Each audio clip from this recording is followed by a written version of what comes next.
మిత్రులందరికీ నమస్తే, welcome back to our channel. ఈరోజు వచ్చరికి అయితే డే 16 అనమాట. ఈ డే 16 రోజు అప్లికేషన్స్ వేద్దామని ఓపెన్ చేస్తే అప్లికేషన్ చేయడానికి ఎక్కువ ఏం కనబడట్లేదు. వెతకాలి, వెతికి వేయాలి. మళ్ళీ వేయడం అయితే తప్పదు, ఇవ్వాల్సిందే కంపల్సరీ. టైం వచ్చేసరికి 9:30 అవుతుంది.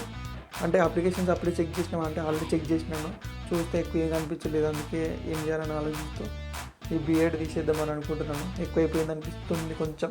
సో ఇది తీసేసి ఫ్రెషప్ అయిపోయి స్టార్ట్ చేద్దామని అనుకుంటున్నాను. ఇంకా బ్రేక్ఫాస్ట్ కూడా ఏం చేయలేదు. బ్రేక్ఫాస్ట్ కూడా ఏం చేయాలి, బ్రేక్ఫాస్ట్ చేసుకొని అప్లికేషన్ మీద కూర్చొని, అప్లికేషన్ మీద అంటే మనం వెళ్ళి కూర్చోడం కాదు, అప్లికేషన్ చేయడానికి మనం వర్క్ స్టార్ట్ చేద్దాం అంతే. సో లేట్ చేయకుండా వీడియోలోకి వెళ్తాం.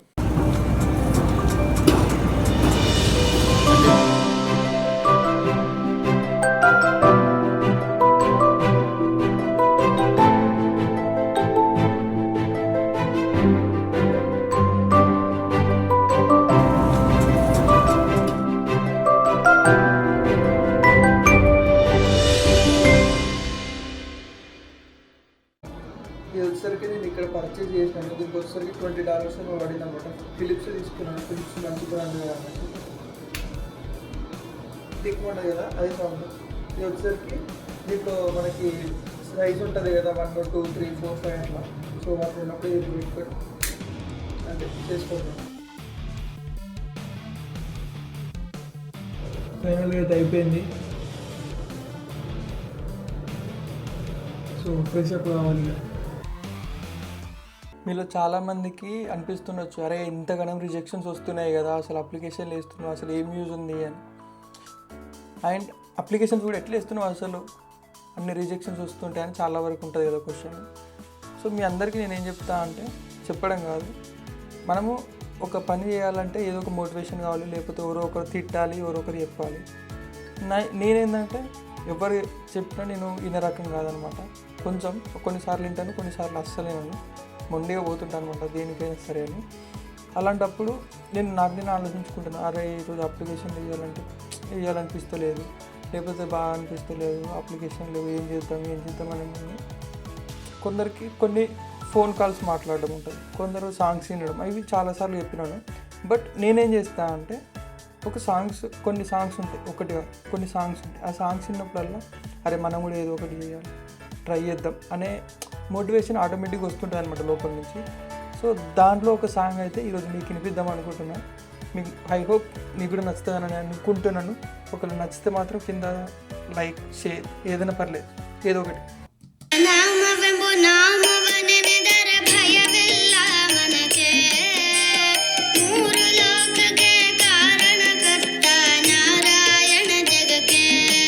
So this is my motivation for every day. When I start applying jobs, so this is my motivation. This is the one and only the motivation. That's it. ఇక మనం application start చేద్దాం. 10:23 బ్రేక్ఫాస్ట్కి అయితే oats plus milk తెచ్చుకున్నాను ఈరోజు. ఇదే ఇంకా తర్వాత లంచ్కి ఏదోటి ప్రిపేర్ చేసుకోవడమా, ఏదోటి చేసుకొని తినాలి. ఇక అప్లికేషన్స్ అయితే ఇద్దాం, ఎందుకంటే ఇప్పటికే లేట్ అయిపోయింది. చూద్దాం ఏమన్నా వచ్చినాయా లేదా అనేసి. టైం వచ్చేసరికి 1 అవుతుంది. బట్ అప్లికేషన్లు వేద్దామంటే అప్లికేషన్లు అయితే ఎక్కువ కనిపించట్లేదు, అంటే రిపీటెడ్గా వస్తున్నాయి. సో ఒకసేపు రెస్ట్ తీసుకుందాం అనుకుంటున్నాను. మైండ్ బుర్ర పాడే అంతే, ఒకసేపు రెస్ట్ మోడ్. టైం వచ్చేసరికి ఎగ్జాక్ట్గా 3 అవుతుంది. మన అప్లికేషన్లు కూడా వేయాలి. ఇంకా అసలు 20 or 25 వేసినా అంతే, అంతకంటే ఎక్కువ అయితే ఏమీ లేదు. ఎందుకు వేయలేదు అంటే, ఎక్కువ అప్లికేషన్లు వేసేసరికి అంటే సెర్చ్ చేస్తుంటే కొంచెం ఎందుకో బాగా మంచి అనిపించలే, అందుకే క్లోజ్ చేసి పడుకున్నాను అనమాట. ఒక 1 hour అట్లా పడుకుందాం అనుకున్నాను. అయినో స్కిప్ చేస్తే అదే స్కిప్ చేయాల్సి వస్తుంది, మన వర్క్ అనేది కంప్లీట్ చేయాలని ఉంటుంది. బట్ కొన్నిసార్లు ఏంటంటే అవన్నీ చేస్తుంటే మనకి సేమ్ జాబ్ అయినా, లేదంటే మనం అన్ని అప్లికేషన్ లాస్ట్ వరకు వెళ్ళిన తర్వాత నువ్వు ఆల్రెడీ అప్లోడ్ అని చూపించినాక అట్లా కొంచెం డిసప్పాయింట్ మూమెంట్స్ ఉంటాయి కదా. అట్లాంటివి వచ్చినప్పుడు కొంచెం ఏదో ఒకటి చేయాలి, ఏది చేయాలనిపించి పడుకున్నాను అనమాట. నేను వచ్చేసరికి 1కి పడుకున్నాను. టైం వచ్చేసరికి 3 అవుతుంది. 2 hours పడుకున్నాను, అంటే రెస్ట్ తీసుకున్నాను అని కూడా అనుకోవచ్చు. తీసుకున్నాను అనమాట. ఇప్పుడైతే లంచ్ చేయాలి, ఆకలి అవుతుంది. సో లంచ్ ఏదో ఒకటి తిన్నాను. ఒకప్పుడు నా లైఫ్ అంటే ఒక్కరమే ఉండాలి, దూరంగా ఉండాలి, మంచిగా బ్రతకాలి, ఇదే లైఫ్ అనుకుంటుండే. బట్ ఎప్పుడైతే నేను యూఎస్కి మూవ్ అయినానో అంటే 2023 అక్టోబర్లో వచ్చినాను అనమాట. నేను అక్టోబర్లో వచ్చినప్పుడు తర్వాత నేను ఇండియాకు ఒకసారి వెళ్ళినాను, అది కూడా మా అన్న మ్యారేజ్కి. ఎగ్జాక్ట్గా ఇదే టైము, లైక్ ఏప్రిల్లో వెళ్ళినాను అనుకుంటా. ఏప్రిల్లో వెళ్ళినాను, మేలో మళ్ళీ 15th రిటర్న్ అయినాను అనమాట. 2025 మే 15th నేను రిటర్న్ అయినాను ఇండియా నుంచి యూఎస్ఏకి. ఈ రిటర్న్ అయినప్పుడు ఫస్ట్ టైం వచ్చినప్పుడేమో ఫుల్ హ్యాపీతో ఉండే, అలా నేను యూఎస్కి వెళ్తున్నా, అక్కడ ఏదో ఒకటి పొడి చేస్తా, లేకపోతే మస్తు డబ్బులు సంపాదిస్తా, ఇంకేదో చేస్తా అంటే. ఆ కొత్త ప్రపంచానికి వెళ్తుంటే అదొక డిఫరెంట్ వైబ్ ఉంటుంది. అంటే కొత్త ప్లేస్కి వెళ్తుంటే మనకి ఏమంటారు, ఆపర్చునిటీ అంటారు కదా. సో దాంతో వెళ్ళడానికి మస్తు హ్యాపీగా ఫీల్ అవుతుంటాం. వన్స్ ఇక్కడికి వచ్చిన తర్వాత కొన్ని డేస్ పాస్ అయిన తర్వాత మన ఇంటికి వెళ్ళాలి అనేది కొంచెం మెల్లగా స్టార్ట్ అవుతుంది ప్రతి ఒక్కరి లైఫ్లో. కొంచెం కొంచెం కొంచెం కొంచెం స్టార్ట్ అయ్యి, అరే మా వాళ్ళు ఉంటే అయిపోతుండే, పక్కన మన అనుకునేటోళ్ళు ఎవ్వరు లేరే, షేర్ చేసుకోవడానికి ఉన్నారు, మాట్లాడడానికి ఉన్నారు. ఐ మీన్ మాట్లాడడానికి ఉన్నా కానీ మన మనస్ఫూర్తిగా మన చిన్నప్పుడు నుంచి ఉన్న వాళ్ళతో షేర్ చేసుకున్నంత మన వాళ్ళతో షేర్ చేసుకోవడానికి ఉండదు. నాకు ఒక 1 వీక్ నుంచి ఇండియాకి వెళ్ళాలి చాలా అంటే చాలా అనిపించింది. కానీ మళ్ళీ ఒకసారి అనిపిస్తుంది, అరే ఇండియాకి వెళ్ళాలి అనుకుంటున్నా కదా. ఇండియాకి వెళ్ళడానికి నాకు ఏముంది, ఒక ఊర్లో ఆడుకోవడానికి క్రికెట్ గేమ్, అక్కడ కలవడానికి కొత్త ఫ్రెండ్. ఇంకోటి ఏంటంటే లైఫ్లో ఫ్రెండ్స్ ఎక్కువ ఎప్పుడు అవుతారంటే మనం బయటికి వెళ్ళి ఏదైనా గేమ్స్ ఆర్ కొత్త వాళ్ళని పరిచయం అయ్యి మాట్లాడుతుంటే, బయట తిరుగుతుంటే అట్లనే కొత్త ఫ్రెండ్స్ చేసుకోవచ్చు. సో అలానే నాకు చాలా అంటే చాలా వరకు ఫ్రెండ్స్ని అట్లా చేసుకుంటుంటే, బట్ అదొక సర్టెన్ టైం వరకు. ఇప్పుడు యూఎస్కి వచ్చిన తర్వాత ఎక్కువ ఫ్రెండ్స్ చేసుకోవాలంటే పెద్ద టైం కాదు, కానీ మనం వచ్చిన పని ఏంది, మనం చేస్తున్న పని ఏంది అని కొన్నిసార్లు ఆగిపోయినాను. నా లైఫ్ అంటే ఇండియాలో ఉన్నప్పుడు ఎట్లా అంటే రోజు పొద్దున్నే లేవాలి, బావి దగ్గరికి వెళ్ళాలి. మా అన్న ఉన్నాడు అనుకో, మా అన్న వెళ్తుండే, మా అన్న లేకపోతే నేను వెళ్తుండే. బావి దగ్గరికి వెళ్ళి పాలు పిండుకోవాలి, ఇంటికి రావాలి. ఇంటి దగ్గర వాళ్ళకి అంటే ఎవరో ఒకరు తీసుకుంటారు కదా పాలు, మన బర్రె పాలు పిండుకొచ్చిన తర్వాత అవి తీసుకొచ్చి వాళ్ళకి సేల్ చేసి, అంటే వాళ్ళు పోస్తుంటే వాళ్ళు మాట్లాడుతుంటే, అంటే పొద్దున డిఫరెంట్ పీపుల్స్ తోటి మాట్లాడుతూ ఇంటికి వెళ్ళిపోతున్నా. ఎప్పుడన్నా నేను హైదరాబాద్ నుంచి ఇంటికి వెళ్ళినప్పుడు, ఎప్పుడు వచ్చినావు, బాగున్నావా, ఏం చేస్తున్నావు, అంత బాగానే ఉంది కదా, అంత ఓకే కదా అంటే వాళ్ళు అడుగుతుంటే అదొక హ్యాపీనెస్ ఉంటుండే ఊర్లో. బట్ ఇప్పుడు వచ్చేసరికి, ఇప్పుడు వెళ్ళినాను అనుకో మళ్ళీ అడగడని చెప్పారు. విలేజ్ వైబ్స్ అది వేరే ఉంటుంది. వాళ్ళు మన వెనకాల ఏమైనా అనుకొని ఏదైనా ఉండని. బట్ నేనేం చెప్తున్నా అంటే, ఇప్పుడు ఇండియాకి వెళ్తే నాకు ఎవరున్నారు అని చెప్పినాను కదా, నాకు ఎవరున్నారు అంటే మా అన్న, మా అమ్మ. అంతకుమించి నాకు ఎవరు ఫోన్ చేసి అరే ఎలా ఉన్నాడని ఆలోచించే వాళ్ళు ఎక్కువ నాకైతే ఎవ్వరు లేరు. ఎందుకంటే ఏదైనా ఇన్సిడెంట్ అయినప్పుడు, లేదంటే ఏదైనా వచ్చినప్పుడు, అరే మనోడు అక్కడ ఉన్నాడు కదా, ఒకసారి మాట్లాడదాం ఎట్లా ఉన్నాడని ఎవరికి నేను గుర్తురాను. అది ఎవరైనా సరే ఎవరికి గుర్తురాను.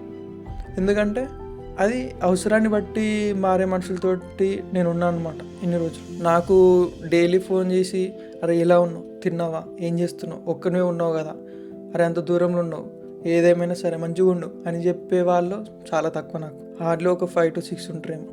దాంట్లో కొంతమంది ఇక్కడికి వచ్చిన తర్వాత కొందరు మాత్రం చాలా ఫోన్ చేసి అరే ఏం చేస్తున్నావు, తిను, ఏదైతే అదైతే, లోన్ ఉందా, లోన్ ఎట్లనో ఒక తిరిగి కట్టుకోవచ్చు, ఏదో ఒకటి చేయొచ్చు, కానీ నువ్వు బాధపడకు, మన లైఫ్ ఏదో ఒక రోజు చేంజ్ అవుతుంది అని చాలా వరకు చెప్తుంటారు. మనం కూడా ఎవరైతే లో ఉంటారో వాళ్ళకి మనం కూడా చెప్పుకుంటాం కదా, సేమ్ అట్లనే. సో నేను ఇప్పుడు ఇండియాకి వెళ్తే నాకేముంది, ఎకరాల ఆస్తి లేదు, ఒక బిజినెస్ లేదు, ఉన్నది ఒకటే ఇల్లు. మా తాతల నుంచి అస్సలు అనండి, మా నానమ్మ నుంచి మా అమ్మకి మా నాన్నకు వచ్చింది వేరే వాళ్ళు లాక్కొని మాకు వచ్చే ఆస్తిని, మేము తిని బ్రతకాల్సిన ఆస్తిని లాక్కొని మాకు కష్టాలు వచ్చేలాగా చేసి, అయినా సరే మేము ఎవరిని అడగకుండా మేము బతికినా కానీ లాస్ట్కి వచ్చేసరికి మేము ఇంకా కష్టపడుతూనే ఉన్నాం. ఇంకోటి ఏంటంటే మా అమ్మిన్ని రోజులు కష్టపడ్డది కదా, ఇంకా మాకు బర్రెలు ఉంటాయి అన్నమాట, అవి సేల్ వద్దు, ఇన్ని రోజులు కష్టపడ్డావు జాలీగా ఏదోటి చేసి బతకొచ్చు అది అని మా అమ్మ చెప్తే, చెప్పంగా ఒకటి అమ్మింది. అది అమ్మేటప్పుడు మా అమ్మ ఫోన్ చేసి ఏడిచింది. ఎట్లా అంటే, అరే నేను నాన్న చచ్చిపోయినప్పటి నుంచి నేనే చూసుకున్నా, ఇప్పుడు అమ్ముతుంటే నాతో రైతు లేదు అన్నట్టు మాట్లాడుతుండే. అట్లా ఫోన్ చేసి మాట్లాడుతుంటే నాకు కూడా మస్తు వస్తుండే. ఎందుకంటే మాకు అన్నం పెట్టింది వ్యవసాయం. మాకైతే ఇప్పటికీ అన్నం పెడుతుందంటే వ్యవసాయం ఒక్కటే. మాకు బర్రెలు ఉన్నాయి, అవే చేసుకుంటుండే, అవే పని చేస్తుండే. మాకు మెయిన్ గోల్ ఏంటంటే ఎవరి దగ్గర పోయి బతకాల్సిన అవసరం లేదు, ఎవరిని అడగకుండా మన లైఫ్ మనం లీడ్ చేసుకోవాలి. అదే ఇంటెన్షన్, మెయిన్ ఇంటెన్షన్ అదే మా అమ్మది. ఎవరితోటి మాట పడద్దు, ఎవరి కింద పోయి అడగొద్దు, ఉన్నదా తిను, లేకపోతే ఎండబెట్టుకొని వండు ఏం తినకుండా, అంతేగాని ఒకరిని అడిగి బ్రతికే స్టేజ్ వరకు మాత్రం పోవద్దు. అదే మా అమ్మ 25 years నుంచి మా కోసం కష్టపడుతూనే ఉంది. ఇప్పుడు ఎందుకే అని చెప్పినా కానీ నేను ఉట్టి ఉండలేను, నాకు చిన్నప్పటి నుంచి బ్రతికినా అంటే దానివల్లనే. సో అది ఉంటుంది, నాకు చేతనైనంత వరకు నేను చేసుకుంటాను అని చెప్తుంటుంది అనమాట మా అమ్మ. నాకు ఇండియాకి వెళ్ళడానికి ఉన్నాయి, మా అమ్మ, మా అన్న, ఆ ఊరు, తిరగడానికి ఫ్రెండ్స్, అంత బాగానే ఉంది. కానీ నా లైఫ్ లీడ్ చేయడానికి నాకు అక్కడ ఇంకెక్కువ ఏముంది అంటే చెప్పుకోవడానికి ఏం లేదు. వెళ్ళొచ్చు, బతకొచ్చు, ఏదో ఒక చేసుకొని బతకొచ్చు. కానీ మంచి లైఫ్ లీడ్ చేయాలంటే మళ్ళీ రోజు కష్టపడి బతుకులే ఉంటాయి. మా అమ్మ అనుకునేది అది కాదు.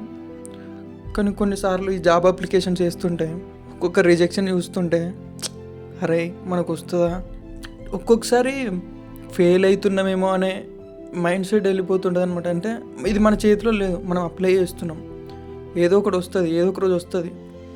కానీ ఎన్ని అప్లై చేసినా కానీ రాకపోయేసరికి ఒక్కొక్కసారి అరే ఏం చేయాలి అంటే నేను ఫెయిల్ అవుతాను కాదు, నా ఎన్నుకున్నారు చూసినా వాళ్ళు ఫెయిల్ అవుతారేమో, వాళ్ళు ఎన్నో హోప్స్ తోటి ఇక్కడ పంపించారు, నేను ఎంత చేద్దాం అనుకున్నాను చేయలేకపోతున్నా అని చాలామంది ఉంటారు. బట్ మా వాళ్ళు ఏంటంటే ఏ వస్తూ వచ్చింది లేకపోతే లేదని అంటే చెప్పేంత డేర్ మా వాళ్ళతో ఉంది. నేను చెప్పిన మసాలా ఏముందో వస్తూ వచ్చింది లేకపోతే ఇండియాకి వస్తాను, చేసుకొని బతకలేమా, ఏదోటి చేసుకొని బతకగలుగుతాం, ఇది ఒకటే లైఫ్ కాదు అని చాలాసార్లు చెప్పుకొని మాట్లాడుకోగలిగిన. కానీ వాళ్ళకే ఉంటుంది ఏంటంటే అరే వాడు అక్కడ ఉన్నా కానీ మనందరం సెట్ అయిపోతాం అని చాలా వరకు ఉంటుంది. కానీ ఇక్కడ వచ్చిన వాళ్ళు కూడా చాలా వరకు ట్రై చేసే వాళ్ళు చేస్తూనే ఉన్నారు. పేరెంట్స్ ఎవరైతే చూస్తున్నారో ఒకసారి మీ వాళ్ళకి అరే ఏం చేద్దాం అనుకుంటున్నావు అని ఒకసారి అడుగుర్రి. ఎప్పుడు అరే నువ్వు వాడినే ఉండాలి, నువ్వు వాడినే సంపాదించాలి, నువ్వు అందరికి దూరం ఉండాలి, అదే లైఫ్, ఇది కాదు. మీరేం చేద్దాం అనుకుంటారు? అరే మీరు ఒక ధీమా ఇవ్వాలి మీ పేరెంట్స్ ఎవరైనా ఉంటే. ఏంటంటే మీ కొడుకులైనా కూతురులైనా ఎవరైనా ఉంటే అరే ఇట్లా కాదు, నీకేం చేయాలనిపిస్తే అది చెయ్యి, ఒకవేళ వచ్చిందా అక్కడ సెట్ అయినావా అక్కడ ఉండు, లేదంటావా వచ్చా ఏం కాదు మనం చూసుకుందాం, ఏదోటి చేసుకొని బతకొచ్చు. మీరు అంత ముందుకు వెళ్ళినప్పుడు మేము బతకలేదా, మాకు ఏం లేనప్పుడు మేము బతకలేదా అని మీరు ధీమా ఇచ్చారనుకో, అప్పుడు ఒక సపోర్ట్ ఉంటుంది అనమాట వాళ్ళకి. ఎందుకంటే ఇక్కడ వచ్చిన వాళ్ళకి ఎవ్వరు ఉండరు మాట్లాడడానికి, ఏదైనా షేర్ చేసుకుంటే వాళ్ళు ఎలా పోర్ట్రేట్ చేస్తారో బయటకు వచ్చేసరికి ఏం చేస్తారో అని చాలా వరకు ఉంటుంది అనమాట. సో మీ పేరెంట్స్ అయినా మీ ఫ్రెండ్స్ అయినా ఎవరైనా సరే మీకు సపోర్ట్గా ఎవరైతే ఉంటారో వాళ్ళకి దగ్గర ఉండడానికి ట్రై చేయరు. ఇక రిలేటివ్స్ అంటారా చెప్పి వేస్ట్, మనం వచ్చినామంటే సంతోషపడేదానికంటే ఆడు వస్తే మనకేందిలే, మనకేం తెచ్చిండు, మాకేం తీసుకురాలేదా అనే వాళ్ళే తప్పించి అరే మనోడు వచ్చిండు మనతో పోయి మాట్లాడదాం, అరే మస్తు రోజుల తర్వాత వచ్చింది కలుద్దామని ఎవ్వరికి ఉంటుంది. మన రిలేటివ్స్లో 50కి 10% కూడా ఒక్కరికి ఉండదు. అరే వచ్చిందంటే వచ్చిండు అంతే. బయటికి ప్రేమలు చూపిస్తారు కానీ లోపలికి వచ్చేసరికి అరే వాడు ఎట్లున్నాడు, ఒక్కడే ఉన్నాడు, ఒకసారి మాట్లాడదామని ఏ ఒక్కరికి ఉండదు. మరి మేము చేయొచ్చు కదా అని మీరు అంటారు. మీరు ఒకసారి ఫోన్ చేసి చూడరు, మళ్ళీ మేము చేయకపోతే అడుగురు. ఇదే నేను చెప్తాను. మీరు ఫోన్ చేసి శాతన కాదు, మాకు కూడా శాతన కాదు. ఎందుకు తెలుసా, అరే మనము అందరికంటే దూరంగా ఉన్నాం, మనకు ఒక్కసారి ఫోన్ చేయాలనిపించలేదా అనే ప్రతి ఒక్కరికి ఉంటుంది ఇక్కడికి వచ్చిన వాడికి. మీరు ఒకసారి వేసి చూడరు, మళ్ళీ వీళ్ళు చేస్తారో ఏరో చూడరు. అదైతే నేను కన్ఫర్మ్ ఇస్తాను. కొంచెం ఎమోషనల్గా అనిపిస్తుండొచ్చు, ఒకవేళ మీకు బాధ అనిపించుంటే సారీ, నాకు చెప్పాలనిపించింది చెప్పినాను అంతే. మన అప్లికేషన్లో వచ్చేసరికి అయితే ఈరోజు 46 అయితే వేసినాను. బయట వర్షం వస్తుంది, బయటకు పోదామని అనిపించుండే కానీ వర్షం పడుతుంది, పోలేకపోతున్నా. ఐ హోప్ రేపైతే పక్కా వెళ్తాను బయటికి వెళ్ళి అట్లా అక్కడ ఒక రివర్ ఉంటుంది, వాటర్ వెళ్తుంటాయి, అక్కడికి వెళ్ళి కొద్దిసేపు కూర్చొని వద్దామనుకుంటున్నా. రేపైతే వెళ్తాను. ఈ వీడియో అయితే ఇంతే. మరి నెక్స్ట్ వీడియోలో మళ్ళీ కలుసుకుందాం. బాయ్.